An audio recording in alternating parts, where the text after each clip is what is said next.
국민의힘에서도 최근에 이제 김건희 리스크라는 말을 서서히 꺼내면서 조금씩 변화하는 거 아니냐 이런 평가도 나오긴 불구하고 해요. 한동훈 비대위원장은 도이치 특검법이라고 굳이 얘기를 하시더라고요. 이게 어떤 정말 무슨 볼드모트도 아니고 그 이름을 입에 올리지를 못하나 봐요. 근데 저는 그것도 참 한동훈 비대위원장이 이재명 대표에게 그 비판을 했던 민주당을 비판하면서 무슨 절대 존엄을 모시고 있어서 그렇게 말을 못하느냐 하는데 정말 본인이야말로 절대 존엄이 누군지는 모르겠지만은 참 이름을 올리기도 좋다 못하나 보다라는 생각이 들 정도인데 저는 한동훈 비대위원장이 특히나 김건희 특검법이라든지 어떤 기존의 어떤 그 이념을 우선시했던 윤석열 대통령의 어떤 그러한 뭐 정책들, 홍범도 뭐 동상 이전이라든지 이런 부분에 대한 분명한 언급이 있었어야 한다 보여요. 분명한 언급. 네. 그런데 그런 내용에 대해서는 기자들이 물어도 그건 여기서 얘기할 게 아니죠 하면서 그냥 가버리거든요. 그렇다고 한다면 계속 회피하고 있다는 거예요.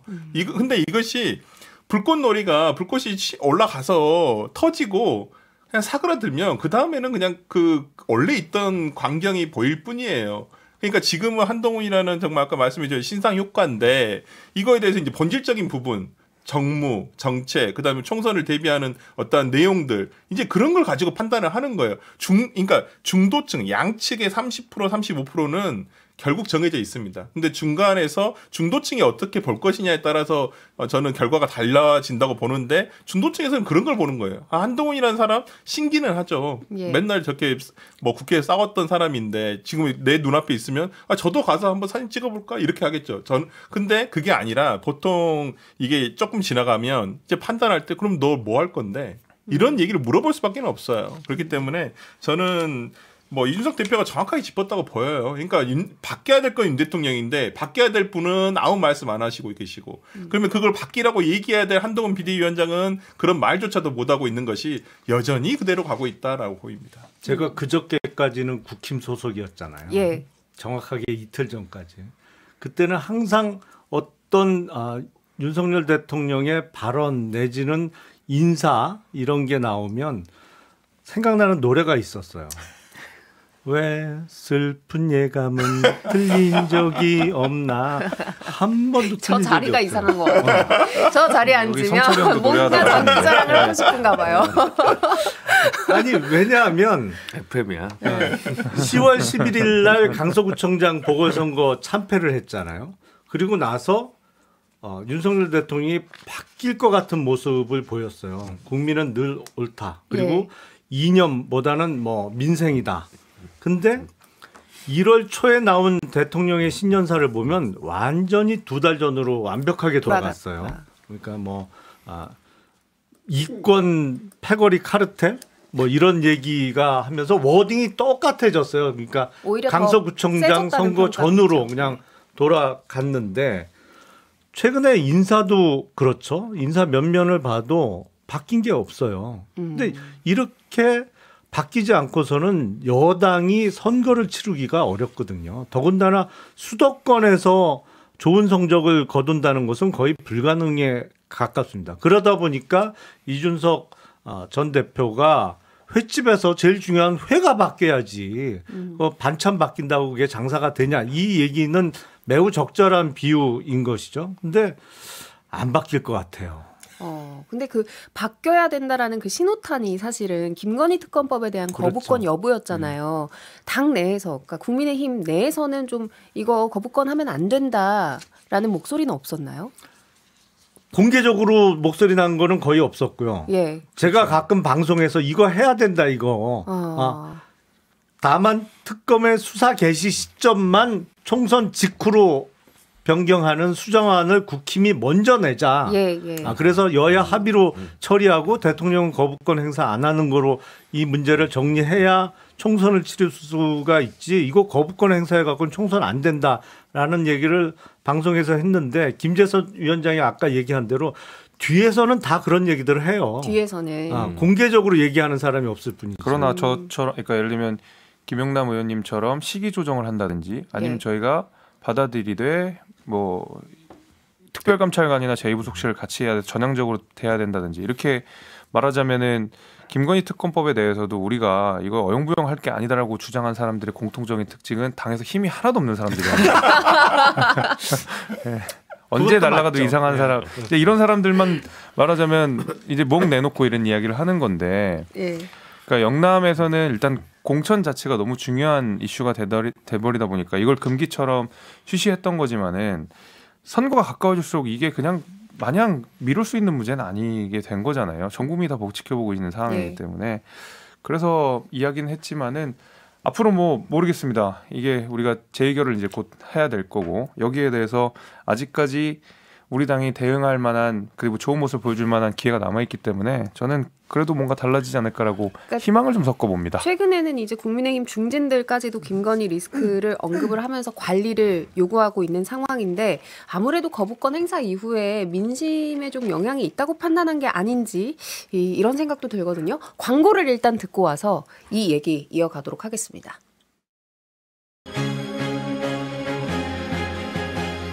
지금 여러분께서는 6회, 상쾌, 통쾌한 정치 토크쇼 정치 인싸를 듣고 계십니다. 네, 정치인싸 일요일 방송 2부 시작해보도록 하겠습니다. 최근에 국민의힘 중진들 사이에서 김건희 리스크에 대한 이야기가 나오고 있다. 이렇게 얘기하면서 1부를 마무리했는데요. 최근에 어떤 분위기가 감지됐길래 이런 얘기가 나오는 건가요? 제가 예상해보면 이거 제 표결 시점이 언제가 될지 모르겠습니다만 김건희 특검법 재표결하면 저는 통과될 가능성이 꽤 높다고 생각을 해요. 국민의힘 내부에서 반란표가 나올 거예요, 분명히. 그럼 반란표가 생각보다 많을 수 있다. 예, 왜냐하면 이거 무기명 투표거든요. 예.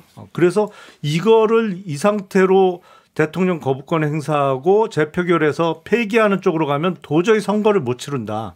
왜냐하면 부울경이 흔들려요, 지금. TK는 그나마 아직은 괜찮다고 생각이 됩니다만 부울경에 있는 현역 의원들이 찍어. 그러면 그 다음에 어떤 일이 벌어지냐면 윤석열 대통령이 그렇게 원하던 당 장악력은 거의 제로로 가까워지는 겁니다. 예. 이게 통과가 되는 순간에 그러면 한동훈 비대위원장이 이제 보조를 안 맞출 거예요. 윤석열 대통령하고. 자기 살 길 찾아갈 겁니다. 그야말로 현재 권력과 미래의 권력이 정면으로 충돌하면서 현재 권력이 지는 상황이 벌어질 거예요.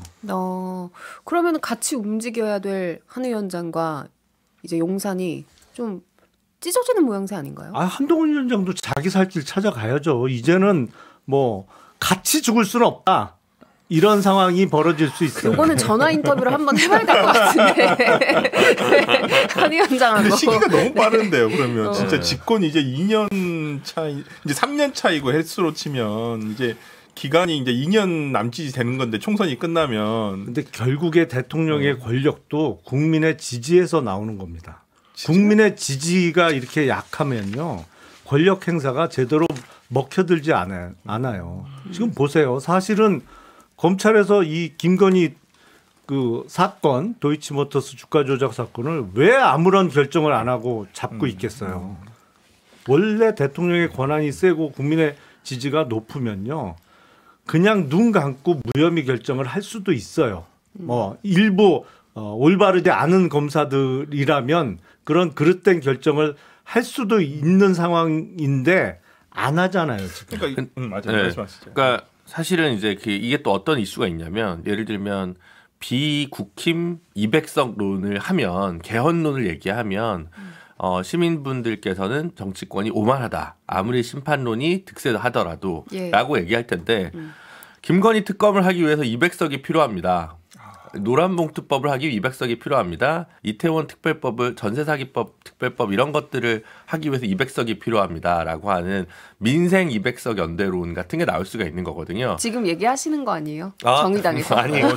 그런 면에서 봤을 때 오히려 국민의힘에서는 그런 거를 진화하려면 전략적으로 이 부분이 제일 약점이 될 수 있기 때문에 다른 선택의 필요성은 있겠죠. 근데 이제 과연 할 수 있냐, 이제 한동훈 비대위원장이 혹은 국민의힘 의원들이, 저는 그 부분은 좀 부정적으로 봅니다. 차라리 그렇게 할 분들이 있으면 벌써 지금 뭐 김용남 의원처럼 벌써 이제 탈당을 이미 하셨을 거다.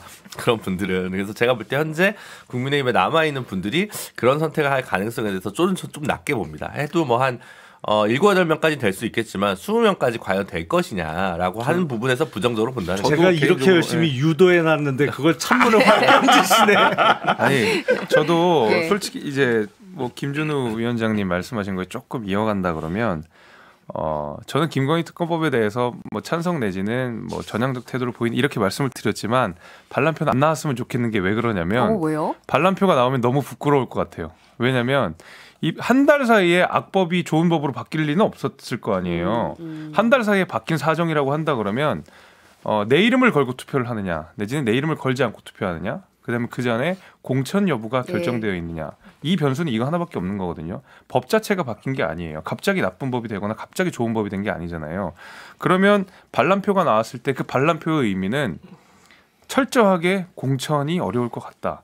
그래서 첫 번째 거부를 행사했었던 거, 이 법이 나쁘다고 악법이라고 정의를 했었던 이유는 어떤 국회의원으로서의 소신과 양심에 따라서 한 것이 아니라 공천이 두려워서 나는 반대한 거다처럼 비춰질 게 너무 분명하기 때문에 차라리 반란표 안 나왔으면 좋겠다는 생각입니다.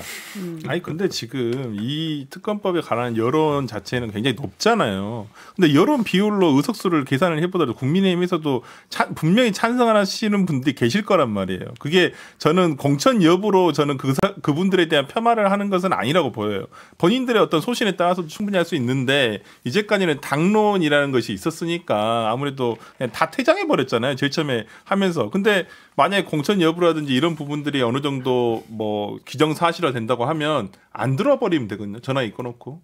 전화기 꺼놓고 안 들어버리면 돼요. 민주당 의원들하고 야권 의원들은 다 들어가고 만약에 한 20명 정도만 아니면 12명, 18명 정도만 전화기 꺼놓고 회의장에 안 들어가 버리면 그냥 그대로 통과되는 거예요. 제2가. 근데 많은 분들이 이제 이 김건희 특검법과 관련해서 국민의힘의 반란표가 나오는 상황은 현역 의원들이 공천 배제된 경우에 많이 나올 거다 이렇게 예상들을 하는데 그래서 저는 지금 재결 시점이 중요한 거잖아요. 근데 저는 조금 달라요. 왜냐하면 국민의힘 공천관리위원회가 내일 모레 그러니까 화요일 날 첫 회의를 합니다. 그리고 생각보다 공천 진행 과정이 빨리 진행될 수 있어요. 그래서 2월 10일까지 웬만한 뭐 경선 지역, 전략 공천 지역 이런 거를 정하겠다는 입장인데 제가 만약에 비윤계 현역 의원이다.